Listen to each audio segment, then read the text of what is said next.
जय श्री राधे कृष्ण। आइए आज आप सब जानेंगे ज्येष्ठ मास शुक्ल पक्ष वर्ष 2024 में निर्जला एकादशी का व्रत कब धारण किया जा रहा है, व्रत का पारण कब और किस चीज से किया जाएगा, इस दौरान क्या करना चाहिए, नहीं करना चाहिए, किन बातों का ध्यान रखना चाहिए, इस दौरान किस वस्तु का दान करना चाहिए। तो आइए जानते हैं इन सबों के बारे में। संपूर्ण जानकारियाँ की प्राप्ति के लिए वीडियो को अंत तक जरूर देखें। चैनल पे अगर आप पहली बार आए हैं तो चैनल को लाल बटन दबा करके सब्सक्राइब करें, साथ में बेल आइकन घंटी को दबाएं ताकि आने वाली वीडियो का नोटिफिकेशन आपको समय से मिलता रहे। वीडियो को लाइक करें, कमेंट में भगवान विष्णु की जय जरूर लिखें। ज्येष्ठ मास शुक्ल पक्ष की एकादशी को इसे निर्जला एकादशी, भीमसेनी एकादशी के नाम से जाना जाता है और इसे जो कि पांडव एकादशी के नाम से भी जाना जाता है। निर्जला एकादशी का व्रत अन्य सभी एकादशी के व्रत से कठिन होता है क्योंकि इसमें भोजन के साथ साथ पानी का भी त्याग करना पड़ता है।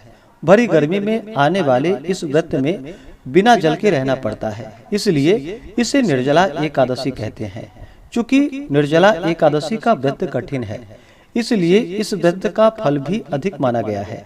शास्त्रों में और व्यास जी के कथानुसार अधिक मास सहित एक वर्ष की 25 एकादशी न की जा सके तो केवल निर्जला करने से ही पूरा फल प्राप्त होता है।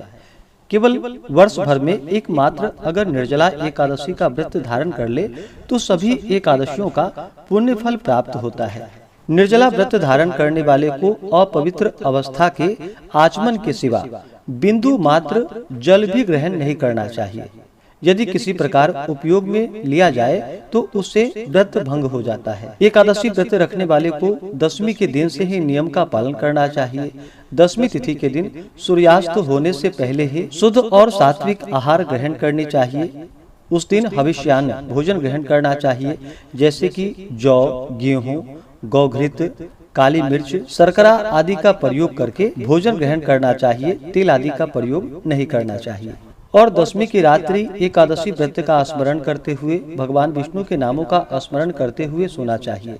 इस दिन ब्रह्मचर्य का पालन करना चाहिए, जहाँ तक हो सके भूमि पे शयन करे और एकादशी तिथि के दिन सुबह ब्रह्म मुहूर्त में उठ करके नित्य क्रियाओं से निवृत्त होकर के गंगा नदी में या घर के नहाने के पानी में ही थोड़ा सा गंगा जल मिला करके स्नान करना चाहिए। शुद्ध वस्त्र धारण करना चाहिए। भगवान सूर्य देव को अर्घ्य प्रदान करनी चाहिए और व्रत के लिए भगवान से प्रार्थना करनी चाहिए। व्रत का संकल्प लेना चाहिए। भगवान से प्रार्थना करनी चाहिए कि हे भगवान विष्णु, हे माता लक्ष्मी, आज मैं निर्जला एकादशी का व्रत धारण करने जा रहा हूँ या करने जा रही हूँ। इस प्रकार से भगवान से प्रार्थना करे कि यह व्रत मेरा निर्विघ्न पूरा हो, हमें पुण्य फलों की प्राप्ति हो। एकादशी का व्रत जो कि सभी प्रकार के पापों को नष्ट करने वाली है और जब व्यक्ति के पापों का नाश होता है तभी उनके पुण्य उदित हो पाते हैं, उसके बाद ही सांसारिक सुखों की प्राप्ति होती है और अंत में फिर भगवान विष्णु के धाम की प्राप्ति होती है। तो एकादशी तिथि के दिन व्रत का संकल्प लेते हुए दिन रात्रि यह निर्जला व्रत है, तो इसमें अन्न और जल दोनों का त्याग करके रहना चाहिए। जो वृद्ध हो या रोगी हो तो आप जल और फल का भी सेवन कर सकते हैं। और इस दिन फिर सुबह और शाम के वक्त भगवान विष्णु का, माता लक्ष्मी का पूरे विधि विधान के साथ पूजन करना चाहिए। कथा श्रवण करनी चाहिए। ओम नमो भगवते वासुदेवाय या श्री कृष्ण गोविंद हरे मुरारी आदि मंत्र का जप करना चाहिए। एकादशी की रात्रि जागरण करते हुए समय को व्यतीत करना चाहिए और द्वादशी की सुबह उठ करके नित्य क्रियाओं से निवृत्त होकर के स्नान करके शुद्ध वस्त्र धारण करके भगवान का पूजन और आरती कर लेनी चाहिए। इसके बाद ब्राह्मणों को भोजन करवाना चाहिए। ब्राह्मणों को दान और दक्षिणा देनी चाहिए। गरीबों को भोजन कराना चाहिए। समय के अनुसार व्रत का पारण करना चाहिए। तो आइए जानते हैं निर्जला एकादशी व्रत के शुभ मुहूर्त और पारण समय के बारे में। ज्येष्ठ मास शुक्ल पक्ष की एकादशी तिथि प्रारंभ समय 17 जून 2024 दिन सोमवार सुबह 4:44 और एकादशी तिथि की जो समाप्ति है वह 18 जून 2024 दिन मंगलवार को सुबह 6:26 पे। यह समय सनातन पंचांग के अनुसार है और वाराणसी ऋषिकेश पंचांग के अनुसार, महावीर पंचांग के अनुसार एकादशी तिथि की शुरुआत जो कि 17 जून की तड़के 2:55 पे है और समाप्ति 18 जून सुबह 4:30 पे एकादशी तिथि की समाप्ति है। तो वाराणसी ऋषिकेश पंचांग के अनुसार और महावीर पंचांग के अनुसार या सनातन पंचांग के अनुसार गृहस्थों के लिए 17 जून को व्रत बतलाया गया है और 18 जून को, जो कि द्वादशी युक्त एकादशी है, जो कि वैष्णवों के लिए द्वादशी युक्त एकादशी का व्रत धारण करना चाहिए, तो 18 जून को व्रत धारण करेंगे। निर्जला एकादशी का व्रत जो कि कठिन माना जाता है, 17 जून को अगर व्रत धारण करते हैं तो व्रत का पारण जो कि हरिवासर समाप्त होने के बाद किया जाता है। हरिवासर का समय द्वादशी तिथि का पहला चौथाई हिस्सा हरिवासर का होता है। तो द्वादशी तिथि की जो शुरुआत है वह 18 जून 2024 दिन मंगलवार को सुबह 6:27 पे द्वादशी तिथि शुरू है और इसकी समाप्ति 19 जून 2024 दिन बुधवार सुबह 7:29 पे। यह समय सनातन पंचांग के अनुसार है और वाराणसी पंचांग के अनुसार द्वादशी तिथि शुरू 18 जून सुबह 4:31 पे और समाप्ति 19 जून को सुबह 5:40 पे है। व्रत का पारण की बात करें तो जो भी भक्तजन वाराणसी ऋषिकेश पंचांग के अनुसार और महावीर पंचांग के अनुसार 17 जून को व्रत धारण करते हैं तो 18 जून को, जो कि सुबह के समय में हरिवासर का समय होगा, हरिवासर जो कि सुबह 11:57 तक होगा 18 जून को, जो कि यह समय वाराणसी पंचांग के अनुसार है और सनातन पंचांग के अनुसार हरिवासर समाप्त जो कि 18 जून को दोपहर 12:42 पे है। ऐसे में 17 जून को जो भी व्रत धारण करेंगे वो 18 जून को व्रत का पारण दोपहर 1:30 से दोपहर 3 बजे तक व्रत का पारण करेंगे। और जो भी भक्तजन 18 जून को व्रत धारण करते हैं तो 18 जून को व्रत धारण करने वाले 19 जून को व्रत का पारण करेंगे।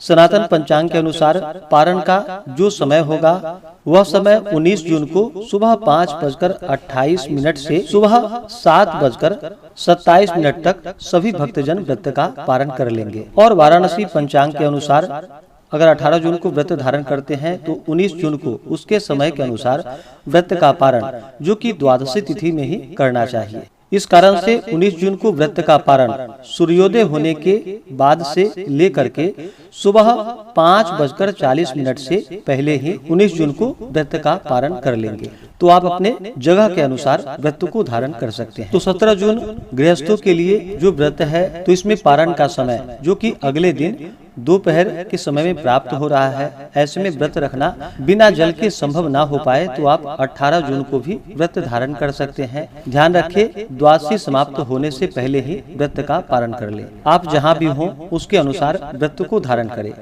इस व्रत का पारण जो कि तिलेन पारण, तिल से व्रत का पारण है, यह संभव ना हो पाए तो आप तुलसी दल, जल या फल से व्रत का पारण करें।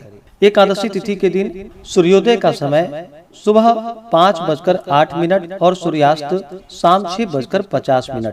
ब्रह्म मुहूर्त का जो समय होगा वह समय सुबह 4:03 से सुबह 4:43 तक होगा। योग जो कि शिव योग होगा रात्रि 9:39 तक। उसके बाद सिद्धि योग त्रिपुष्कर योग भी बन रहा है 18 जून को, जो कि दोपहर 3:56 से अगले दिन सुबह 5:24 तक होगा। नक्षत्र स्वाति नक्षत्र दोपहर 3:56 तक। उसके बाद विशाखा नक्षत्र। 17 जून को राहु काल का जो समय होगा वह समय सुबह 6:50 से सुबह 8:33 तक होगा और 18 जून को दोपहर 3:25 से शाम 5:07 तक होगा और 19 जून को राहु काल का समय सुबह 11:59 से दोपहर 12:42 तक होगा। राहु काल समय के दौरान कोई भी शुभ कार्य या नया कार्य नहीं करना चाहिए। यह लाभप्रद नहीं होता है, इस बात का ध्यान रखें। जो भी भक्तजन एकादशी का व्रत धारण करने वाले हैं उन्हें व्रत के दौरान किसी के ऊपर क्रोध नहीं करनी चाहिए। अपने मन में किसी के प्रति ईर्ष्या या द्वेष का भाव नहीं लाना चाहिए। ब्रह्मचर्य का पालन करना चाहिए। निर्जला एकादशी के व्रत में जो कि दिन रात्रि निर्जला रह करके व्रत को धारण किया जाता है। अगर पानी के चलते प्राणों पर संकट बन आए तो ऐसे में पशुवत बन करके, यानी कि गाय जैसे बन करके थाली में पानी को रख करके ऐसे में पानी को ग्रहण करना चाहिए, जल ग्रहण करना चाहिए अगर प्राणों पे संकट बन आए तो।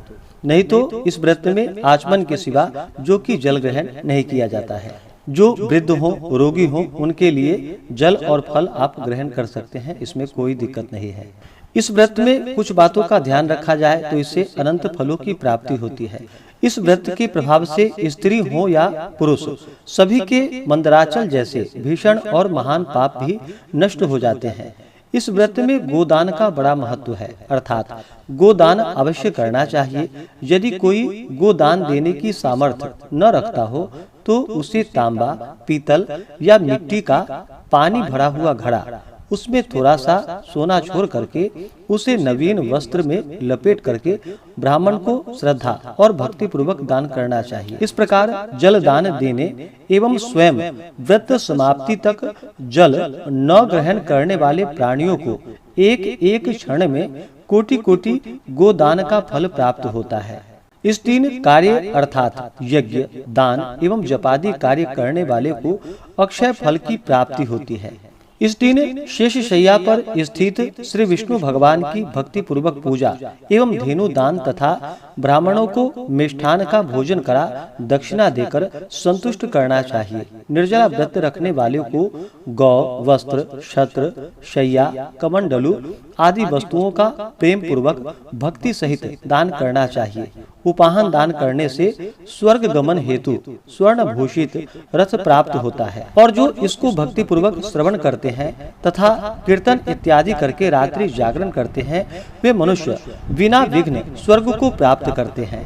इस दिन भगवान विष्णु, माता लक्ष्मी का पूजन करना चाहिए। इस दिन भगवान विष्णु का जल से अभिषेक करे, पंचामृत से अभिषेक करे, शुद्ध गंगा जल से अभिषेक करे, भगवान को पीला वस्त्र चढ़ाएं, यज्ञोपवीत अर्पित करे, फिर काले तिल चढ़ाएं, तुलसी दल अर्पित करे, पीले पुष्पों की माला, कमल का पुष्प आदि अर्पित करे, फिर धूप और दीप दिखाएं, अनेक प्रकार का नैवेद्य अर्पित करे, दूध से बने हुए वस्तुओं का भगवान को भोग लगाए, ऋतु फल आदि का भोग लगाए। विशेष करके भगवान को इस दिन ककड़ी मिल सके तो उसका भोग लगाना चाहिए।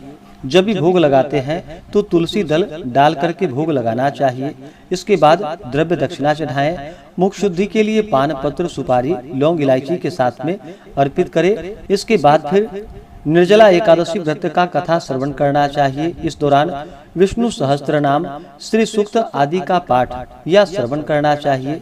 भगवान की आरती करनी चाहिए। इस प्रकार व्रत को धारण करने से व्यक्ति के सभी प्रकार के पापों का नाश होता है तथा सभी एकादशियों का पुण्य फल प्राप्त होता है और अंत में भगवान विष्णु के धाम की प्राप्ति होती है। तो आशा करता हूँ कि यह जानकारी आपको अच्छा लगा हो। ऐसे ही ज्ञानवर्धक जानकारियाँ प्राप्त करते रहने के लिए, व्रत पूजा के बारे में जानने के लिए, कथा को सुनने के लिए चैनल पे अगर आप पहली बार आए हैं तो चैनल को लाल बटन दबा करके सब्सक्राइब करें, साथ में बेल आइकन घंटी को दबाएं ताकि आने वाली वीडियो का नोटिफिकेशन आपको समय से मिलता रहे। वीडियो को लाइक करें, शेयर करें। सुखी रहें और स्वस्थ रहें। जय श्री राधे कृष्ण। धन्यवाद।